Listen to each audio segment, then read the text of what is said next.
The following is a local resident producers program. The program content is the sole responsibility of the producer and does not necessarily reflect the views or policies of CATV2, Oshkosh Community Access Television, the City of Oshkosh, the Oshkosh Cable Television Advisory Commission, or Time Warner Cable.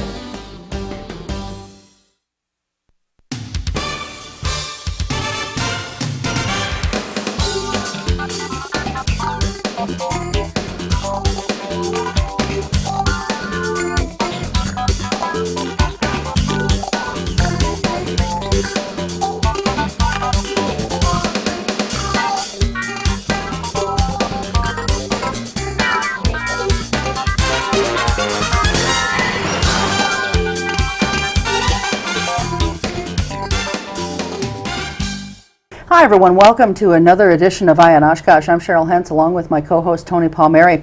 On this edition, we're going to be discussing TIF districts, in other words, tax incremental financing districts, what they do, what they are, if they work, when they work, and how they benefit communities. The City of Oshkosh has been criticized by many, including Tony and I, for its excessive use of TIFs. At present time, I believe we have 21 TIF districts, and that's about more than double of what any of the surrounding communities have. So we're going to be discussing TIFs. I should also say that we had originally intended this show to be specifically a discussion of Five Rivers and how TIFs play into that. Developer Tom Doig had been invited to be here for 2 months. He was booked, in fact, and then when he got his financing deadline extended, and after Tony and I were part of a small group looking at open records at City Hall, the very next day he canceled, saying he'll come on after things are kind of in the bag here. And so we regret that he's not here, but we are very pleased to welcome Dr. Michael Burayidi. He's a professor and coordinator of the Urban and Regional Studies program at UW-Oshkosh. And Dr. Burayidi, we're very, very pleased to have you here. Thank you so much. Thank you. You are, from what I understand, an expert in tax incremental financing. So hopefully you can, during the next hour, help us shed some light on this. Why don't we start by finding out, in its most simplistic terms, what exactly a tax incremental financing district is.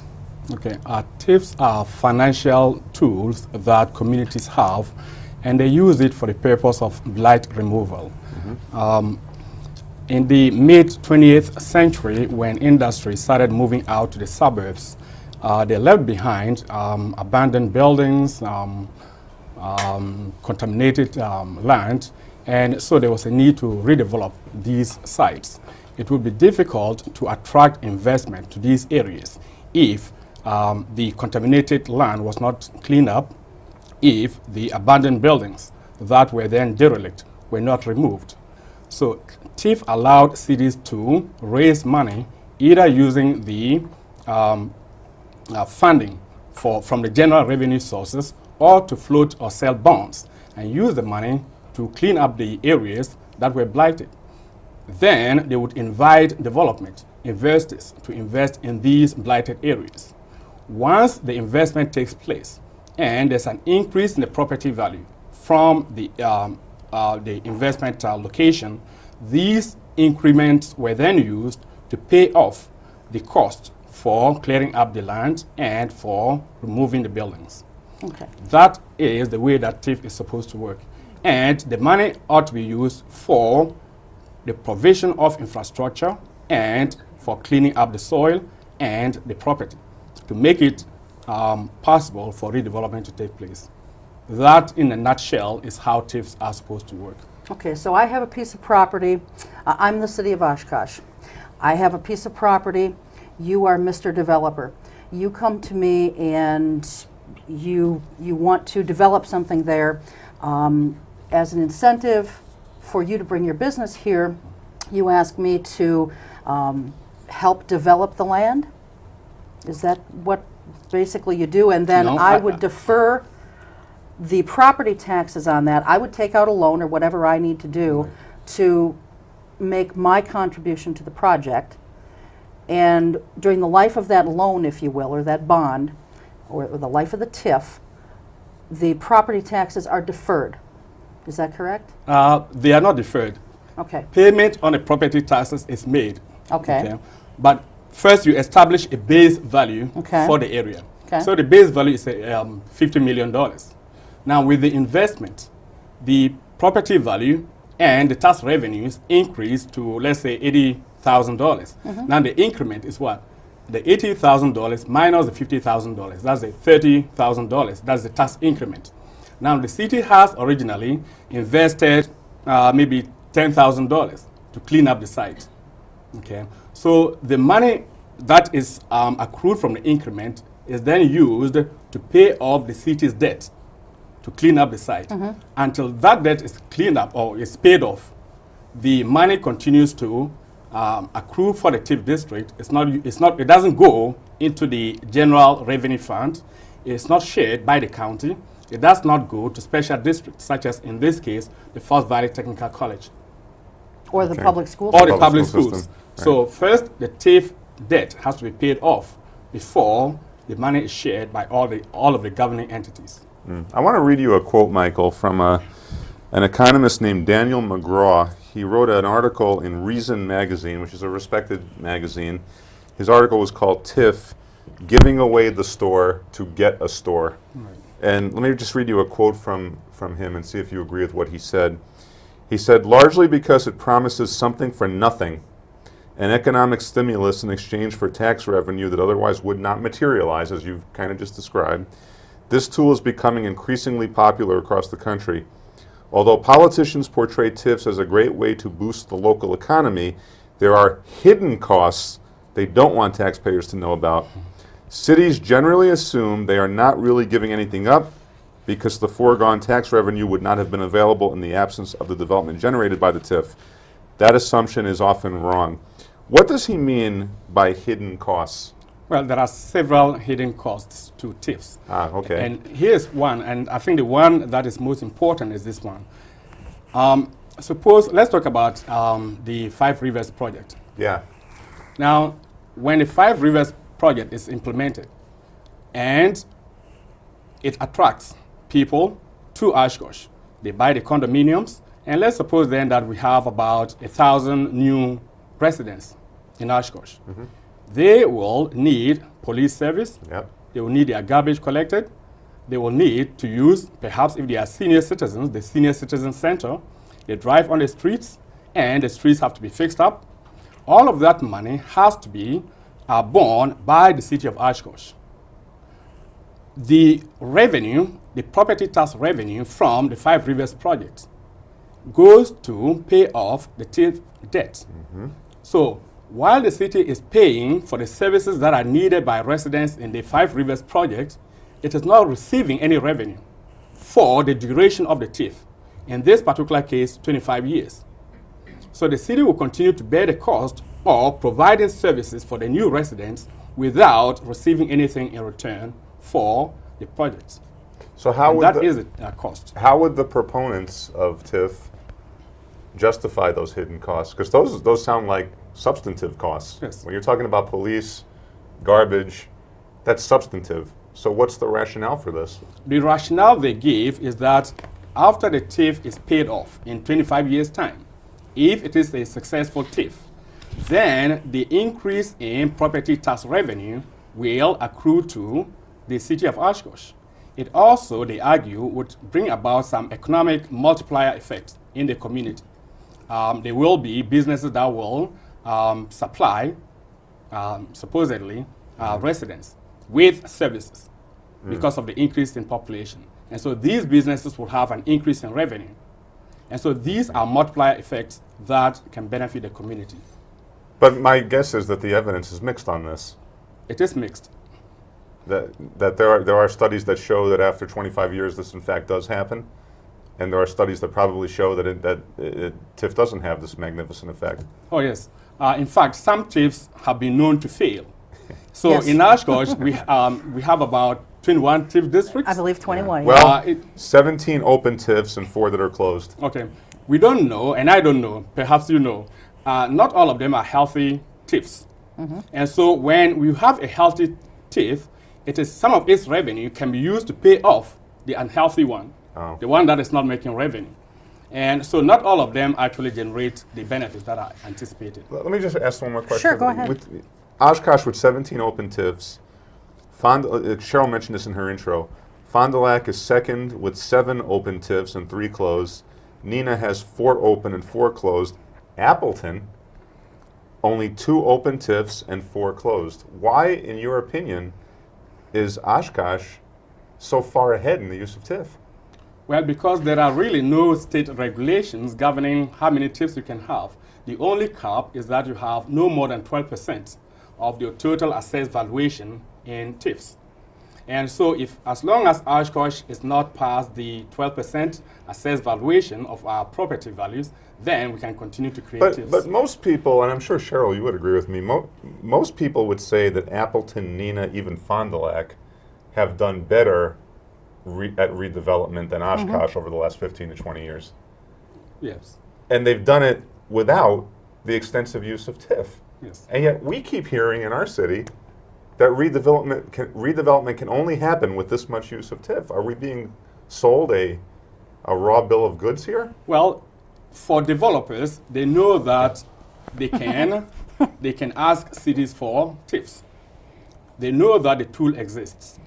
And therefore, for them, they will always ask for a TIF in order to invest. Correct, Michael. And so it is up to the city to decide whether a particular type of development makes sense to create a TIF to get it to happen or not. But the developers know that also in Appleton, and they know that in Neenah, and they know that in Fond du Lac. Yes. So are the city governments in those areas simply more vigilant in withholding the use of TIF? Well, that could be, because the city government has to agree to create the TIF. Yeah. And one of the criteria for creating a TIF is that you have to show that but for the TIF, the investment would not take place. So if you are able to show that the investment would take place without the TIF, then there's no need to create a TIF. Right, exactly. But they don't do that. No. I don't believe that this city really judiciously uses that but-for argument.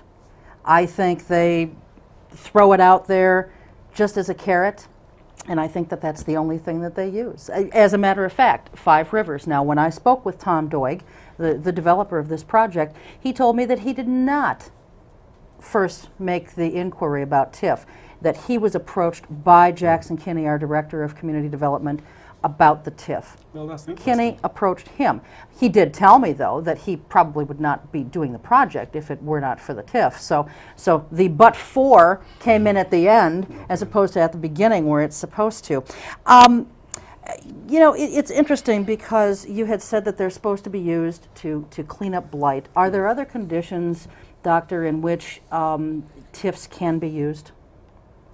No. Not to Okay, my so- knowledge. But they are. They have. They are. They have They're to used to develop open land all the time, Yes. correct? Because even now, the state government has approved the use of TIF in rural areas. Now towns can That's crazy. use TIFs for development. Because the original intent actually was to level the playing field so that the suburban locations were not any more attractive than central city locations where the blight was taking place. So you clean up the place and then you have the land available for redevelopment. So developers are no more enticed to go to the suburbs than they are to invest in the central city. So if you allow development to now take place in the towns where there's very little blight, then what you're doing is encouraging suburbanization of these industries. And that wasn't the original intent of TIFs. Right. You said a couple times now that towns can now use TIFs. When did that start to change? 2 years ago. Okay, because In, I know in Wisconsin, at least. when I started talking to some of the surrounding communities, even just a year and a half ago, I approached several towns, and they weren't even aware of it at that time. But you know, you look at townships. Now, the town of Grand Chute has extremely successful development with the Fox River Mall. Not one single dime of TIF money was put into that. Not one single square foot of that huge successful project was done with the use of TIF money. How is it, in your opinion, that some of these townships, or even communities for that matter, can do this without using TIFs? Well, one of the things is that you have to show that there's blight. And it's very difficult in the towns to show that any of the areas is blighted. And so it's not an option for them to use the TIF in the first place. Sure. But cities are able to show, even when there's no blight, to show that perhaps a given area is blighted just because it's an old industrial site. Sure. Well, I guess what I'm saying is, how is it that other towns can be so successful in getting development going without having to use the TIF crutch? And we can't seem to get away from the crutch. Let me ask that question in a different way. Okay. You wrote a book or edited a book a couple of years ago called Downtowns Revitalizing the Centers of Small Urban Communities. That was a series of case studies, correct? That's correct. Of small cities that revitalized their downtown. That's correct. And the majority of them, unless I'm mistaken, did not do it with TIF, right? No. There are several of them that did not. All right, and I think that's what Cheryl's asking. How did name for us a city that redeveloped itself in a way that you would say was a good way and did it without TIF? Oh, that's a good. Well, you just made examples of Oshkosh, Appleton, Grand Chute that redeveloped their communities without using TIFs, and I think it has to do with the economic climate. The cities have to be able to galvanize the public and private community to come together to try and make the climate conducive for businesses to invest in the community.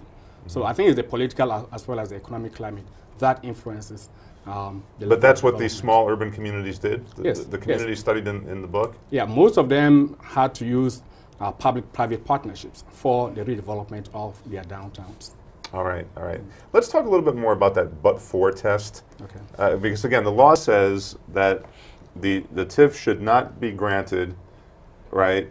How does it state it again? How does the rule go? Well, But you have to show that the the development would not take TIF place but for the existence of the TIF. Exactly. Right? Now, how does the city go about trying to satisfy that but-for test? How should it happen? So Tom Doig, Five Rivers, comes to Oshkosh, and we should only allow the TIF if the development would not take place without it. Correct. How do we determine that? He or she, the developer, provides the city with financial statements that show that the cost for cleaning up a particular location is going to be astronomical. It might be $10 million, $20 million, and the risk of investing in that particular location is not worth it, because if they have to spend $10 or $20 million to clean up the place and then invest, their profit would be minimal or marginal at best. And so without a TIF, they are not willing to invest in this particular location, even if they can show that they are going to get a minimal profit. Right. You see, the thing is, there's no criteria or standard for determining how much profit is adequate. So they can say that $5 million is not adequate enough to get them to invest in the area. It's a high risk. So it's very difficult to challenge a developer who really needs a TIF. But isn't it true that in some communities, Walmart has benefited from TIF districts? Oh yes, they're now used for all kinds of development. But a corporation like Walmart, the richest corporation in the world, it's absurd to have them benefit from a TIF district, isn't it? Yes, it is. I mean, didn't they benefit up in, was it in Neenah? I think they benefited Yeah, I from a believe TIF they did. up in Neenah. I believe they did. So what would be on the mind of a city government that would allow a TIF district for a Walmart corporation? Well, part of it is that there has to be a public hearing before a TIF is created, or when a TIF is created, there has to be a public hearing, and the city has to demonstrate to residents that indeed there's a need to create a TIF. Most of the time, it doesn't happen. And also, when it goes to a state level, there's a review board. Oh, there is? Yes, there's the joint review board, which has to look at the numbers to make sure that indeed this particular development meets the but-for criteria. But those numbers, like anything, can be. You can always make them up. They can be, yeah, they can be jury rigged. The TIF program in Wisconsin, correct me if I'm wrong, came into place around 1975? 75, yes. Right. So now we've had a little over 30 years of TIF districts throughout the state. Yes. On balance, have they eliminated blight throughout the state? Well, yes, where they have happened, yes, they've helped to eliminate blight. Now, is that the criteria and the only criteria for creating TIFs? I think not. I think there ought to be a lot more than looking at whether blight has been eliminated or not. You have to look at whether the community has benefited in terms of municipal expenditure and municipal revenue from the creation of the TIF. What has been the net balance? We don't know that yet. And we don't know. Most communities really do not keep a balance sheet of the municipal impact of TIFs. State law doesn't require them to do that. It does not, because all TIFs, if you look at all TIFs, with regard to municipal revenue, there are a net loss. All right. Because for the time that they are in operation and in existence, the community is making a loss in expenditure, spending money that is not coming to it. So on balance, TIFs are always a municipal balance sheet loss. Let's talk about that for just a moment, because you just said that they're expending money that they're not getting right up front, and yet time and time again, I hear the argument from people, some who are in positions of elected power where they're making decisions on the creation or the expansion of a TIF, and the argument that I hear is that this is a great tool and that there's no tax money involved. Well, I think that is the worst argument someone could make. I mean, hence the name tax incremental financing.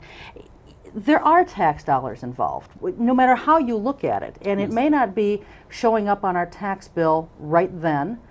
I guess a lot of it depends on whether or not the municipality or the community is bonding for the money or borrowing the money. But clearly there are tax dollars involved in this, right? Yeah. As I explained earlier, the residents of a community in which a TIF district is created sometimes indeed have to pay higher taxes because of the increased demand for services, because of the new population that the TIF might generate. And so you have to spend money to provide the services for the 20 or 30-year duration of the TIF without receiving any revenue from the TIF for the 20-year period.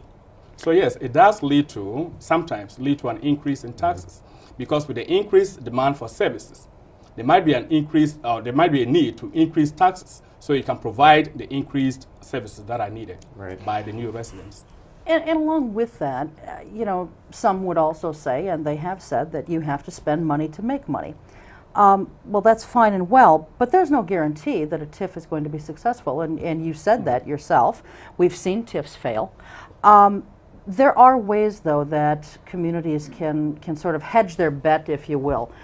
There are different financing options as part of TIF, and we in the last year have heard about, a pay-as-you-go type financing option. Another one is the direct pay. Can you maybe share with our viewers and with Tony and I what the differences are between the two and which one works best for municipalities? Okay. I read the city's TIF document. And I read about the two options that are available. My personal view, and in fact my professional view, is that is not an appropriate use of TIFs. TIFs are not meant to provide grant money for developers. If a development or an idea is really a good idea, the banks should be able and willing to fund the project without the city providing grant money. TIFs are to be used for the purpose of providing infrastructure, not for providing grant funds for developers. So, in my view, that should not even have been part of the TIF package at all. But it is, unfortunately. and they are kicking around these two options here, pay-as-you-go and direct pay. Do you have a professional opinion, Doctor, as far as which of the two is? I think it's best to use the pay-as-you-go option, because that way the development occurs and then the money is accrued and used to pay for the TIF. Michael, how, in terms of, let's call it market economics, how is TIF financing fair to businesses that are not in the TIF district? Yes. Isn't this an example of government really playing favorites, in a sense? Because not every business is going to benefit from TIF. Right. That's why I'm surprised that local developers, existing local business people, do not oppose the creation of TIFs. because what government is doing in the case of the Five Rivers project is that they are subsidizing a developer Yeah. to be able to compete and even sometimes outcompete the existing businesses in the community. Yes. But I suspect the reason they do not oppose TIFs is because of the belief that somewhere down the future, they may also be beneficiaries of a TIF. That might be the only reason for not opposing TIFs. Otherwise, it's not unfair to them at all. But isn't this a bit like religion? I mean, it's something like they have to have faith in. Yes. It's, you know, it just strikes me as a little bizarre. But in terms of the Five Rivers, if the Five Rivers development gets this massive level of TIF assistance, and other competing businesses would be upset by this, they don't have any recourse, do they? They have recourse only to the review board, the joint review board at the state level.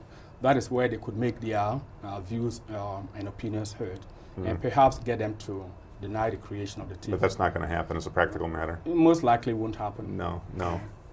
Michael, can only other businesses complain to the joint review board? No. Citizens can too. Yes, residents also can go to a joint review board and make a case for the denial of a TIF. Yes.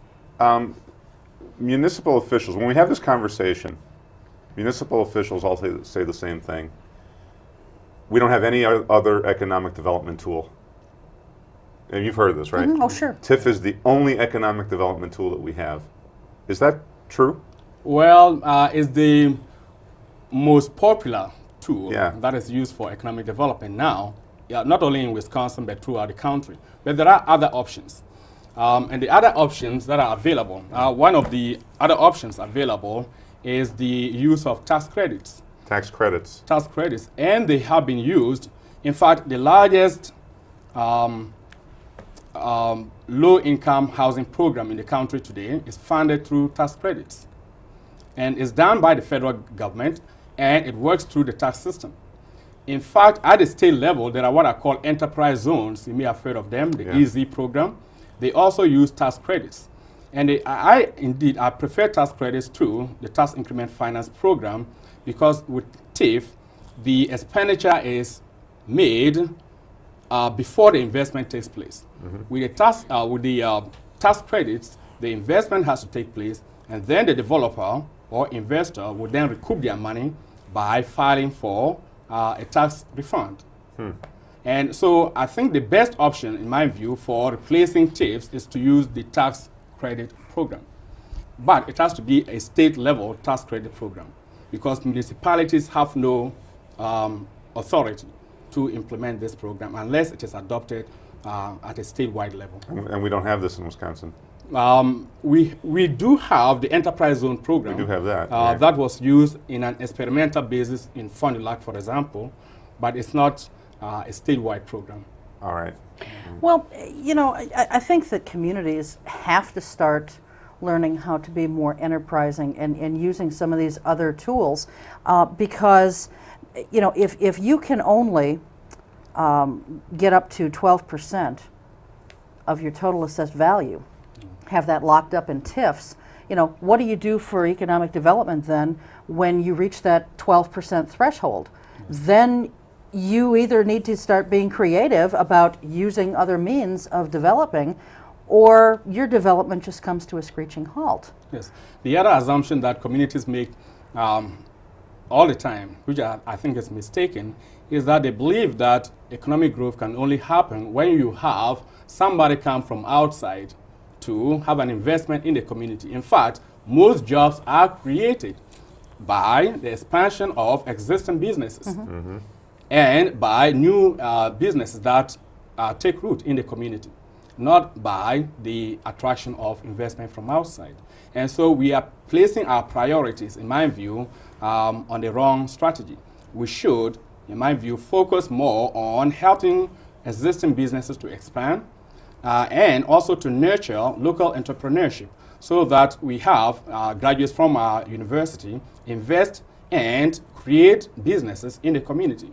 That is how I believe we can sustain the economy. And that indeed is much more sustainable in the long term than spending money to try and attract businesses that can stay for 10 years or 20 years and then they leave. Well, you've talked about things, for example, like incubator programs. Yes. Well, what is an incubator program? Well, an incubator program is one that provides space, maybe an office space or a place for new businesses to start up.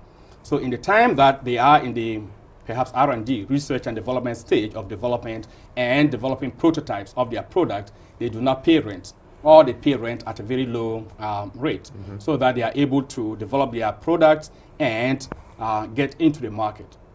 And so that is the incubator program, and they can be in this building for several years until they are able to get out on their own and to actually get into So the it means that if you marketplace. have an empty Walgreens downtown, Yes. before you tear it down, maybe you should think about something like an incubator program. Certainly. And I think we don't have one. I know Advocate has an incubator program, but the building is in Fond du Lac, not in Oshkosh.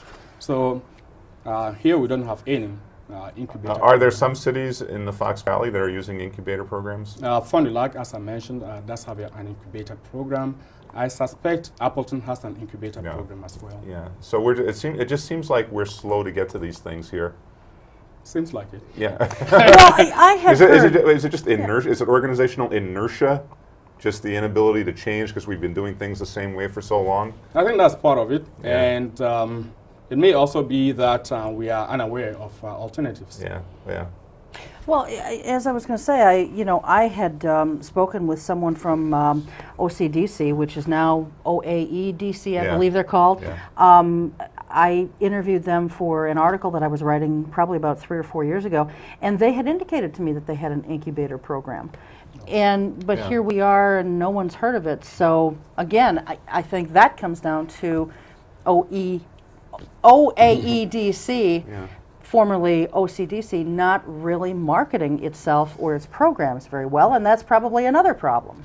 True. Do you think, Michael, that the people, professors like you, with your level of expertise, does there need to be more of line of communication with the City Hall? I don't sense that it's there. It's not there, and even when it exists, they probably don't particularly care for our ideas. Because, Chancellor Wells has been an advocate of this living, learning, and serving community. All right, when I that first nobody took it up on. See, when I first heard of that living learning community, this has been going on 4 years now. Yes. I thought it sounded like the perfect solution for that area. And it seemed like it got dropped immediately the moment the Five Rivers project got discussed. And I think if we were to provide the $60 million subsidy to a local developer, such as Charles Schwab, they might be able to redevelop the site, perhaps for a cheaper price and one that is much more sustainable. I'm not an economist. But it just seems to me, if a city with all of the natural resources this one has, and the industrious population, and a university, if this city doesn't have the climate to create something like a living learning community, who can do it? No. We have the ideal conditions for it, don't we? And it's not just unique. It's not unique to Oshkosh. No. These communities are springing up near colleges across the country. One good example is one in North Carolina. And it's a great idea because it involves the community in the development, the university in the development of the community. It brings about a partnership that really works. So if Five Rivers does not happen, and we're taping early May, I guess he's got until, the developer has, I guess, until the end of May for the financing. If the Five Rivers doesn't happen, do you think there would be a possibility to reintroduce this topic, or is that dead? Oh, there's a possibility to reintroduce it. Whether it's a possibility for adoption of it is a different thing, because it will depend on whether the city leaders are willing to reconsider the idea. Well, see, this is where in this form of government we have, as a practical matter, if the city manager is not leading on something like this, it's not going to happen. So he has to be sold on this, and it sounds like he's not. Well, I don't even know who the leader of the community is. We don't, yeah. I don't know if it's a city manager Yeah, we don't or know the mayor or the council. So, yeah, we don't. Yeah, there's a political problem here too. Yeah. Michael, there was an analysis done by the University of Illinois Institute of Government and Public Affairs, and I bet you're probably familiar with this, but that analysis showed that in a study of 235 municipalities in the metropolitan Chicago region, those communities with TIFs actually grew more slowly than the communities that did not have TIFs. Yep. Now, you know, that goes completely opposite to what we keep hearing the benefit of TIF is.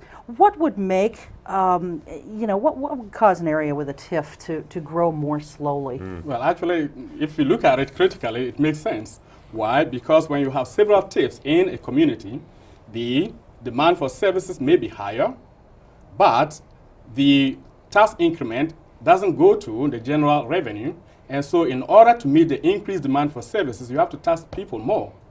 And when you tax the residents more, tax businesses more, then you discourage them from investing in the community. And so the community does not grow. That might explain why communities with higher TIF rates do not grow as fast as those that do not have some. Okay. Because in that study Cheryl was talking about, they said that TIF did not consistently increase the number of businesses. Of the 3 commercially oriented TIF districts studied, 2 experienced a net loss of businesses. That's the exact opposite of what we hear around here. Yes. But there's not a guarantee that when you have a TIF, the economy would grow, or even that the TIF is going to be successful. It's a gamble. And the other thing is that the community has to be prepared to forego the revenue that is being generated. So it's an opportunity cost.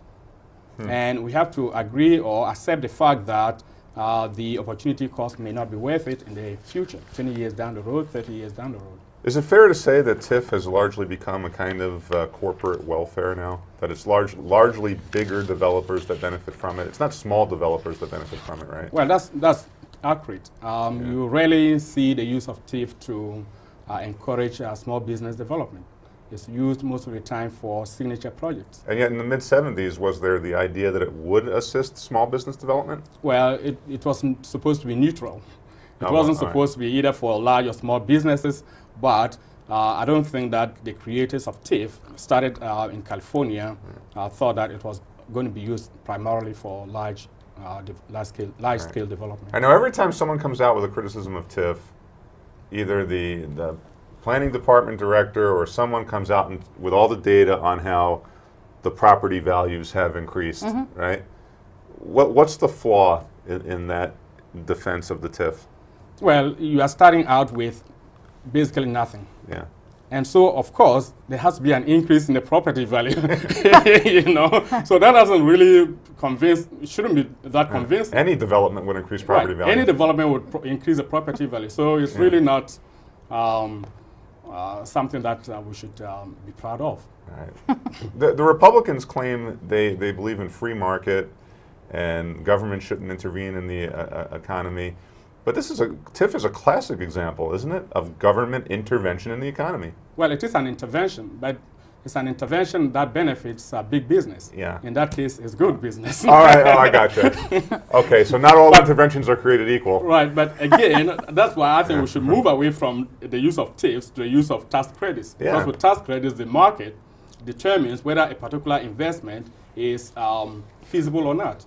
An investor will not put their money in a project if they know that it's not going to be feasible. And they cannot claim the tax credits for the investment. Okay. And so that will be market driven. Well, you know, there's something very similar to a TIF, and it doesn't involve local governments, and it doesn't involve taxpayer dollars. It's called a business loan. Yes. You know, if these projects are so grand and they're so destined for tremendous success, is it just purely the fact that basically they're walking into City Hall and getting a bushel basket full of free money? Is that the only draw here for them? Is that why they're not going down to their local bank and saying, I've got this idea, here's my business plan, give me a loan? Well, the problem that cities find themselves in is that most businesses are now moving out to the suburbs to locate there. So if you have a business that shows even a slight interest in coming to the downtown and they're asking you for some money, then you are willing to provide the funding that they request. But I think cities ought to be a lot more critical of whether this money that is doled out actually reaps some good return. But I think that's what is not being done. If a TIF is being created and the city uses the money to provide the infrastructure, I think that is acceptable. Infrastructure has to be provided, and the location has to be conducive for the business to locate in. My problem with the TIFs, one of the problems I have with TIFs is that cities go beyond just providing infrastructure to actually providing grant funds to developers. I think that is abusing the spirit of the TIF law. So why would the Joint Review Board then still allow communities to utilize TIFs in that way? Because nobody questions it. Nobody from the communities questions it. Businesses do not question it. And so they don't have accountability to anybody. Yeah. Well. The Center on Wisconsin Strategy has looked at the think tank out of Madison. They've looked at TIF. They've advocated some reforms. I think you would agree with this one. They say that we should establish stronger standards for defining blight. And what they say under there is TIF should be limited to truly distressed areas marked by a high poverty rate and or high unemployment rate. If we had that standard for defining blight, would the Five Rivers location fit? No, it wouldn't fit. No, because No. that's not high. That's not an area of high poverty rate. Well, truly nobody lives distressed there. area. No one lives there. Right. You can't have unemployment Right. without people. Right. So that would not. So the proposed area for Five Rivers, if we had really, I think a realistic definition of blight, that would not really fit. Not using these criteria, no. No. But those are good criteria, don't you think? I think they are good criteria. However, these criteria would not work in an industrial zone because people do not live in an industrial zone. Some industrial zones are blighted, but you can't show unemployment rates exist there. Okay. Okay. All Sure. right. Well, specifically on the subject of the Five Rivers Resort now, this is an approximately $60 million project being proposed for along the Fox River, of which a good chunk is going to be TIF money. Now, you did an analysis which used the figure of $16 million, which is what the figure was that had been bandied about. And using that $16 million number, your research showed that it would take the city of Oshkosh at least 10 years to recoup its investment. Can you kind of explain some of the specifics of your study for us? Oh, yes. Actually, it's a student of mine that did the analysis. He was in one of my planning classes and did the analysis. His name is Frank McCandless, so I should acknowledge him. Oh, okay. And what he did is he used the economic multiplier method. And it's similar to doing a municipal finance statement. He's looking at how much the city of Oshkosh is going to receive in property tax revenue from the Five Rivers project, and then comparing it to how much the city is going to spend on the new population that is going to live in the Five Rivers project when it is completed. Right. And he's using the previous expenditure and revenue dollar figures. So how much is the city of Oshkosh currently spending per person on police service? How much is the city currently spending on fire service? Right. How much is it spending per person on road construction and maintenance? Now, when you compare that to the number of people that are going to be living in the Five Rivers project, you get a total value of the expenditure that the city of Oshkosh is going to be spending on the Five Rivers project for these people. Now, how much revenue is the city of Oshkosh receiving per person? Now, when you multiply that by the number of residents in the Five Rivers project, you get a total revenue. Then you get, you can have the balance sheet of total revenue versus total cost, and you can obtain the net revenue. However, keep in mind that this balance sheet reflects what would happen when the TIF has been paid off. That is in 25 years' time, not now. No. Because within the 25-year period that the TIF is in place, the city of Oshkosh is going to be spending about $1 million every year, okay, because of the Five Rivers project, without receiving any money in return for the expenditure. Okay, so for 25 years, we'll be spending about $1 million every year because of the Five Rivers projects. Oh, man. After the TIF is paid off, then we will receive a net benefit or net revenue of about $1 million, the difference between the municipal expenditure and municipal revenue. But that is going to happen after 25 years. For now, in the next 25 years, the city will have an increase in expenditure of about $1 million for the residents of the Five Rivers project. Okay? So it's a net loss for the city of Oshkosh if you're looking at municipal expenditure and municipal revenue. And with the levy freeze in place from Madison, that's going to make things awfully tight around here. We may have to pay more in property taxes. No wonder we're having to pay to have our garbage picked up. Up in northern Michigan, where the developer first tried to do this, they ended up saying that we didn't want to be guinea pigs for this project. Should a city take that kind of testimony seriously? Should we look more closely at what happened up there? Well, I think it makes sense to understand why it is that they did not, or the project did not take place over there, and to see if we are faced with the same conditions here, and if we are willing to go ahead, what risk are we willing to bear? If someone has the money to live in a luxury condo, my guess is they also have the luxury of choosing location. Sure. Because there's luxury condos all over the country. Correct.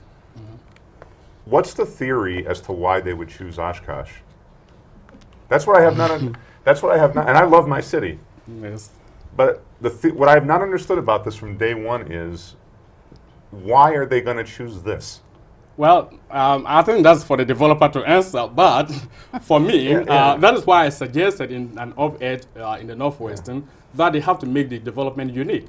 Yeah. So that, somebody would prefer to live in Oshkosh, in the condominiums in Oshkosh, and not say in the ones in Sheboygan, because of the uniqueness of the project here.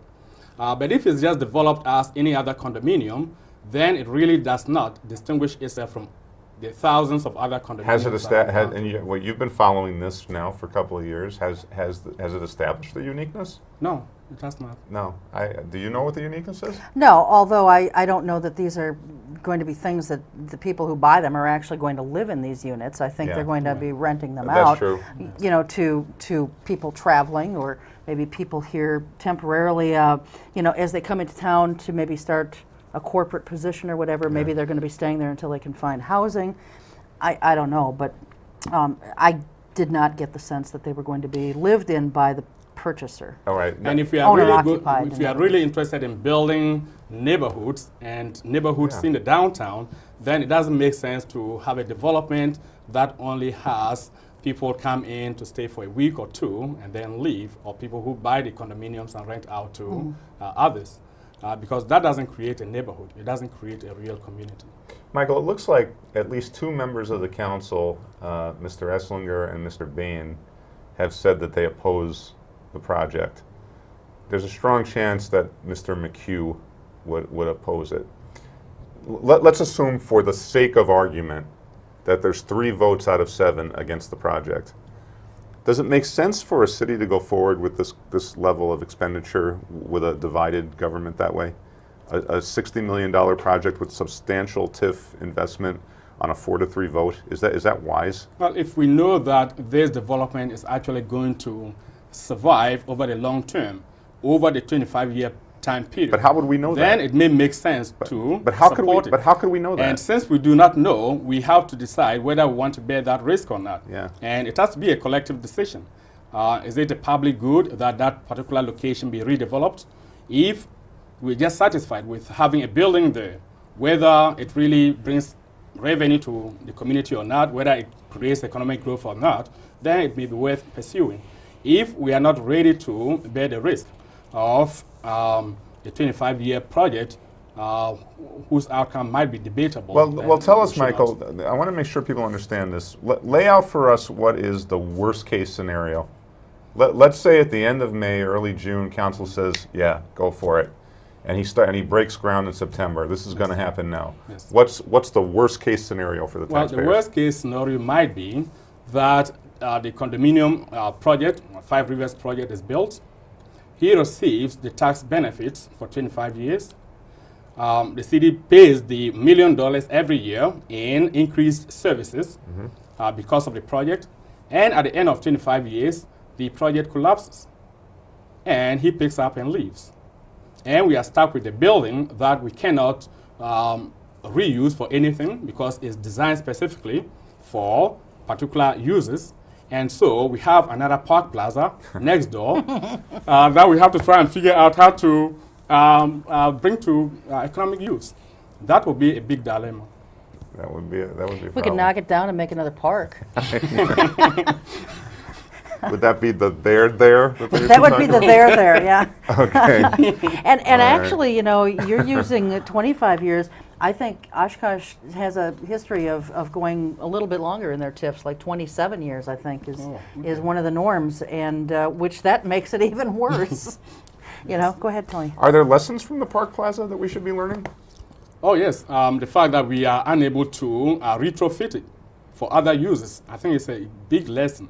Because if the Five Rivers project is built and at the end of the 25 or 30-year period, we cannot use it for the purpose for which it is designed, can we retrofit the building for other uses? If we are not able to do so, then it becomes a big challenge because it will stand there going to waste. It's not bringing in as much property tax revenue, and so the city will have to lose out on a big project. And because it's a signature project, the failure of the project is not just limited to the location itself, it has ripple effects on the rest of the neighborhood. It produces blight, greater blight in the entire neighborhood. So it becomes a district-wide problem, not just a location-specific problem. Well, sure, because if this thing fails, if it gets built and then it fails, and you can't retrofit this, and the chances of your being able to are slim to none, you do have a bigger blight problem then than what you've got right now. And I guess we should be looking at places like Blue Harbor and Sheboygan, correct? Correct. It's a similar development. It is. And my understanding is it's not really met its expectations. No, I don't know how it's doing, but if that is the case, then we have to be really cautious about this project. All right, you've seen some about that, right? I've seen a little bit about it, I mean, yeah, and it seems like they are having some loss problems. Are there examples around Wisconsin or around the country, Michael, of cities the size of Oshkosh that have this kind of development and it's been just rosy and great? It is possible. I don't know of one. Okay. It is possible that it's possible that there are some. Isn't it true that the federal tax policy encourages condo development? It might, but one of the reasons why we're seeing the springing up of condominiums all why? over the country is because of the belief that the baby boom generation is going to grow old. And usually when you grow old, you also downsize from your large single-family house to a smaller house or a condominium, okay? And so as the baby boom generation grows older, the belief is that they will also downsize to condominiums. Yeah. However, studies are showing that the baby boom generation is not going to follow the similar path of the previous generation.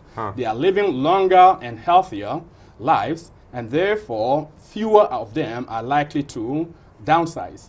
And so the demand for condominiums is not going to be as high as is being predicted. Plus the baby boomers don't save money either. And they may not have the money, so. Yeah, they don't have the money to do it, so. Well, and yet I think, you know, a lot of the condos that are being built now are, you know, they're being built at a fairly good size, you know, the size of a lot of single-family homes. And I think that there is a market for condos, but I think you're right. It's you know, is the market, you know, there to the extent that all these developers are saying? I mean, you're going to have communities getting condoed out at some point. And we have there's an example in Appleton of a condominium somewhere near the Fox Richmond PAC Terrace. that is not doing too well either. It's Richmond Terrace. Yeah. Michael, for a city that is developing in a healthy way, shouldn't there be plans in place that call for certain types of developments? In other words, the feeling I have always had in Oshkosh is that we wait for someone to come in and say, I'll do this, I'll do this, I'll do this. But isn't there a model of economic development that would say, as a city, you have a vision of what you want? Actually, we do. We probably are not following it as well as we should. Where's the vision? We have a comprehensive plan. And within the comprehensive plan, there are policies for economic development.